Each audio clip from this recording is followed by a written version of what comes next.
April 7th, 1862. Pittsburgh Landing, Tennessee. The night is not black, it is a bruising purple, lit by the strobe light flashes of heavy ordnance. Down on the river, two timber-clad gunboats, the USS Tyler and the USS Lexington, are fighting the darkness. Every 10 minutes, with the regularity of a factory clock, they fire an 8-inch shell into the woods. The shells arc high into the freezing rain, screaming over the bluffs, and detonate deep in the oak forests occupied by the Confederate Army. The sound is psychological warfare. It is designed to keep the rebels awake, but it is keeping the dying awake too. On the banks of the Tennessee River, the mud is deep enough to suck the boot off a man's foot.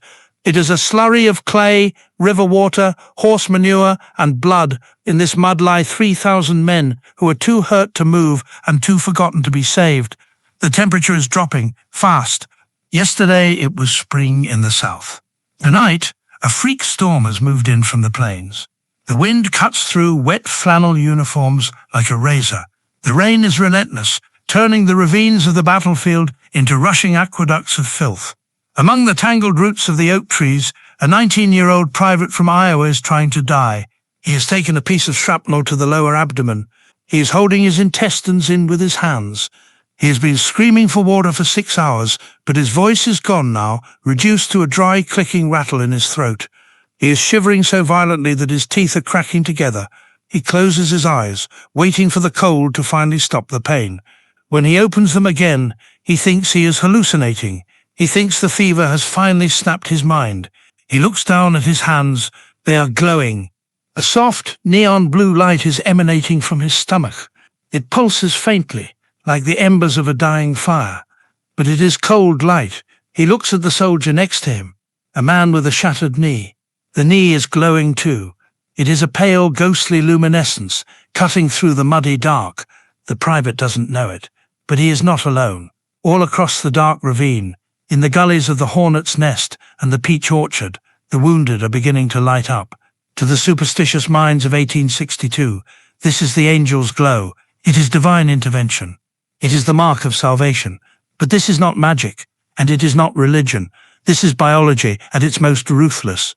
It is a microscopic war taking place on the surface of human skin, a war that will determine who lives to see the dawn and who rots in the Tennessee clay. This is the story of the Battle of Shiloh, not as the generals saw it, but as the bacteria saw it. To understand the glow, you must first understand the scale of the disaster. You have to strip away the marble monuments and look at the logistics of April 1862. The Battle of Shiloh was not a battle. It was a mugging. General Ulysses S. Grant had encamped his Army of the Tennessee at Pittsburgh Landing. He was confident, arrogant. He believed the Confederates were demoralized and entrenched 20 miles away in Corinth. He didn't order his men to dig entrenchments. He didn't set adequate pickets. He was wrong. General Albert Sidney Johnston moved 44,000 Confederate troops through the dense woods with a stealth that seemed impossible for an army of that size. On the morning of April 6th, while Union soldiers were cooking breakfast, the woods exploded. What followed was 12 hours of the most intense combat ever seen on the North American continent up to that moment. Muskets grew so hot they fouled. Men fought with bayonets, with rocks, with their bare hands. At the center of the line, in a sunken road dubbed the Hornet's Nest, the roar of battle was so loud that men bled from their ears from the concussion of the artillery alone. By sunset, the Union Army had been pushed back to the river's edge. They were clinging to a perimeter of a few hundred yards. But the human cost broke the calculator. 23,000 casualties. Let that number sink in. 23,000 men shot, stabbed or blown apart in 2 days. That is more than the casualty count of the Revolutionary War, the War of 1812, and the Mexican-American War combined, and the system designed to care for them was effectively medieval. The medical director of Grant's army is overwhelmed within the first hour. The Union Army has no organized ambulance corps. There are no designated stretcher bearers. The only way you get off the field is if a friend drags you, or if the musicians, the drummers and buglers drop their instruments to carry you. But the musicians are terrified. The fire is too heavy. So the wounded stack up. They pile up in the ravines. They crawl into the bushes to hide from the trampling cavalry horses. And then the medical infrastructure collapses entirely. The field hospitals are nothing more than tents set up in the mud. The surgeons are operating on kitchen tables commandeered from nearby farmhouses. Let's look at the arrogant antagonist of this story. It isn't a Confederate general. It is the medical doctrine of 1862. Meet the Civil War surgeon. He is a man of his time, which means he is a man of dangerous ignorance. He wears a frock coat stiff with the dried blood of 50 men. He does not wash his hands between patients. He wipes them on his coat. He does not sterilize his instruments. He dips them in a bucket of bloody water. He carries a kit containing a bone saw, a tourniquet, and a probe. When a soldier is brought in with a bullet in the leg, the surgeon inserts his unwashed finger into the wound to probe for the lead. If the bone is shattered, he decides to amputate. The operation takes 6 minutes. He slices through the muscle. He saws through the bone. He ties the arteries with silk thread that he has moistened with his own saliva to make it thread the needle easier. He seals the stump, and then he moves to the next man. He is planting death in every single patient he touches. The medical establishment of the time believes in miasma theory. They think disease comes from bad air or noxious vapors from rotting vegetation. They do not know that Staphylococcus and Streptococcus are invisible killers living on their own skin, on their instruments, and in the water. They have a term for what happens next. They call it surgical fever. We call it sepsis. They have a term for the thick, creamy discharge that oozes from an incision 3 days later. They call it laudable pus. They think it is a sign the body is healing. They are wrong. It is a sign of massive staph infection. In 1862, if you are shot in the abdomen, you have a 90% chance of dying. If you have a compound fracture, your chance of death is nearly 50%. The hospital is not a place of healing. It is a waiting room for the grave. But at Shiloh, the chaos is so total that thousands of men never make it to the surgeons. They are left behind the lines, in the dark, in the freezing rain. And this is where the irony begins. The men who were saved by being carried to the hospital were often doomed to die of infection on a dirty table. The men left to die in the mud were about to receive a treatment that no doctor in the world knew how to prescribe.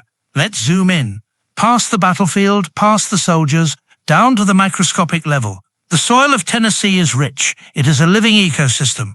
And deep within the loam of the riverbanks, there is a predator. It is a nematode, a microscopic parasitic worm called Heterorhabditis bacteriophora. It is not a villain. It is simply a hunter. It spends its life searching for insect larvae, beetles, caterpillars, grubs that live in the soil. But the nematode doesn't hunt alone. It carries a weapon. Inside the gut of this worm lives a bacterium called Photohabdus luminescens. They have a symbiotic relationship. The worm is the delivery system. The bacteria is the warhead. Here is how the kill works. The nematode burrows into the soft body of an insect larva. Once inside the bloodstream, it regurgitates the Photohabdus bacteria. The bacteria wake up. They release a cocktail of high-potency toxins that kill the insect host within 48 hours. But they don't stop there. The bacteria release enzymes that liquefy the insect's internal organs, turning the host into a nutrient-rich milkshake. The nematode and the bacteria feed on this soup, reproducing rapidly. But there is a danger. The dead insect is a free lunch. Other bacteria, the scavengers of the soil, the rot, the mold, want a piece of the action. So, Photohabdus luminescens does something incredible. It fortifies the castle. It produces a powerful broad-spectrum antibiotic. It synthesizes antimicrobial compounds that are specifically designed to kill off all competition. It creates a sterile zone around its food source. And as a byproduct of this intense metabolic activity, the bacteria emit light, bioluminescence, a soft blue-green glow. Now bring this back to the soldier lying in Owl Creek. The battle has churned the earth. Artillery has tilled the soil like a plough. The heavy boots of 60,000 men have stomped the ground into paste. The nematodes have been brought to the surface. The soldier is lying there. He has an open wound. It is warm, it is wet, and it is nutrient-rich. To the nematode, the soldier's wound looks like a massive insect larva. The worms enter the wounds. They are looking for a home. They vomit the glowing bacteria into the lacerated flesh of the Union and Confederate troops. Under normal circumstances, this would not work. Photohabdus luminescens is a fragile organism. It is evolved for the cool, damp earth. It thrives at temperatures below 86 degrees Fahrenheit. The human body runs at 98.6 degrees. To these bacteria, a human being is a furnace. If the soldiers were healthy, their body heat would cook the bacteria instantly. The immune system would induce a fever, raising the temperature even higher, and the glow would be extinguished before it began. But remember the rain, remember the date, April 7th. The soldiers have been lying in the mud for 12, 14, 16 hours. They have lost blood, which lowers body temperature. They are soaked to the skin. The ambient temperature has dropped into the 40s. They are suffering from severe hypothermia. The core body temperature of these men has plummeted. The blood vessels in their extremities, their arms and legs where the wounds are, have constricted to save heat for the vital organs. The temperature of the wounds has dropped significantly. They have entered the Goldilocks zone. The wound is no longer 98 degrees. It is closer to 80 degrees. It is the perfect incubator. The bacteria take hold. They begin to colonize the shrapnel tears. They begin to glow, and then they begin to clean. The bacteria do not know they are in a human. They are just following their programming. They release their antibiotics to protect their turf. On the dirty skin of the soldiers, the staphylococcus is waiting. The gangrene spores are waiting. These are the killers that cause the rot, the amputation, the death, but the glowing bacteria attacks them. It wages a chemical war against the infection. It sterilizes the wound, killing the deadly pathogens that the surgeon's dirty hands would have missed. The soldiers watching their legs glow blue think they are witnessing a supernatural event. They pray, they cry, they stare in wonder. They do not realize they are the test subjects for the world's first field application of antibiotic therapy. 60 years before Alexander Fleming discovers penicillin. Dawn breaks on April 8th, the rain stops. The Union Army, reinforced by Don Carlos Buell's divisions, has retaken the field. General Beauregard orders the Confederate retreat. The silence returns to Shiloh, but it is a silence filled with the groans of the fallen. The burial parties move out. They have handkerchiefs tied around their faces to block the smell, which is already rising in the morning sun. They carry stretchers. They find the men in the ravines. They find the glowing ones. The medics are confused. By all rights, these men should be dead. They have been exposed to the elements for 2 nights. They have massive trauma, but they are alive. They are loaded onto the transport ships, the Tycoon, the Tigris, the Continental, and steamed downriver to hospitals in Mound City, Paducah, and St. Louis. And here is where the data begins to emerge.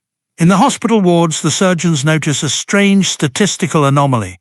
The soldiers who reported the angel's glow, the ones whose wounds shone in the dark, are healing. Their wounds are not angry and red. They are pink and clean. The scar tissue forms cleanly. They do not develop the surgical fever. They keep their legs. They keep their arms. The soldiers who fell on dry ground, the ones who stayed warm, the ones who were rescued early and put near a fire, they are dying. Their wounds turn black. The smell of rotting meat fills the ward. The surgeons sharpen their saws. The survival rate of the glowing soldiers is significantly higher than the general population of the wounded. But no one asks why. The doctors of 1862 are men of ego. If they cannot explain it, they dismiss it, or worse, they spiritualize it. They call it a miracle. They say the men had strong constitutions. They say God smiled on them. They are blinded by their own paradigm. They cannot conceive that a worm in the mud could do more for a patient than a surgeon with a degree from Harvard. The angel's glow becomes a campfire story. Veterans tell it at reunions. Grandfathers tell it to grandsons. I tell you, boy, my leg was lit up like a lantern, and that's why I'm sitting here today. The listeners nod and smile, thinking the old man is senile, or that he's embellishing the horror with a touch of magic. The story fades. It is omitted from the official records. It is too weird for the history books. It sleeps in the soil of Shiloh, waiting for someone with the competence to understand it. Flash forward, 139 years. The year is 2001. We are not in a war room. We are in a high school classroom. Bill Martin is a 17-year-old student. He is not a general. He is not a doctor. He is a kid with a curiosity.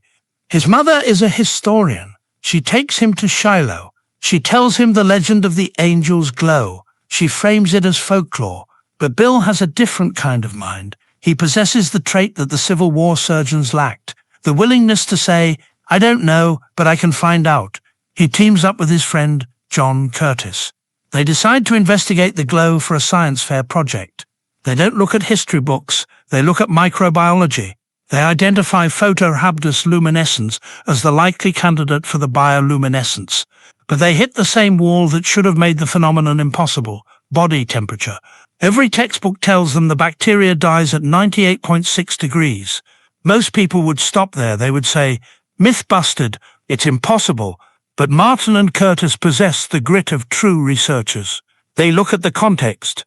They pull the weather records for Hardin County, Tennessee for early April 1862.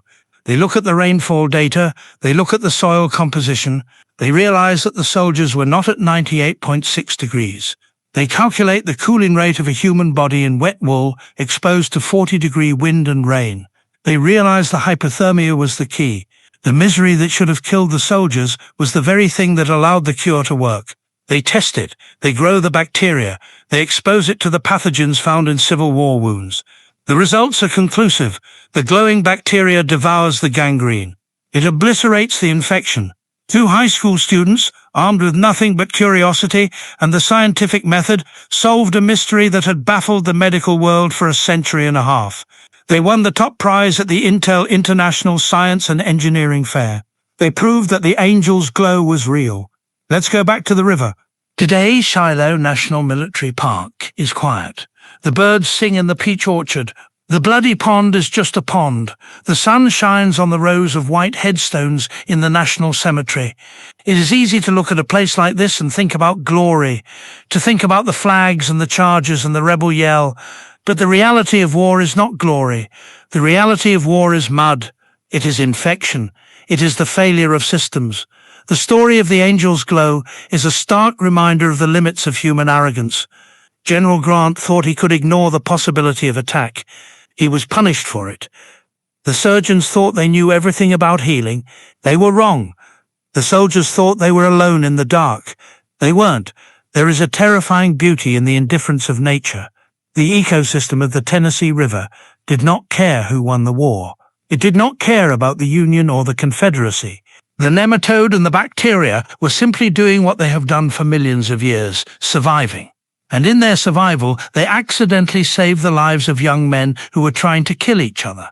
This story matters to us today, to men of competence, because it forces us to ask a difficult question. What is the mud in our own lives that we are ignoring?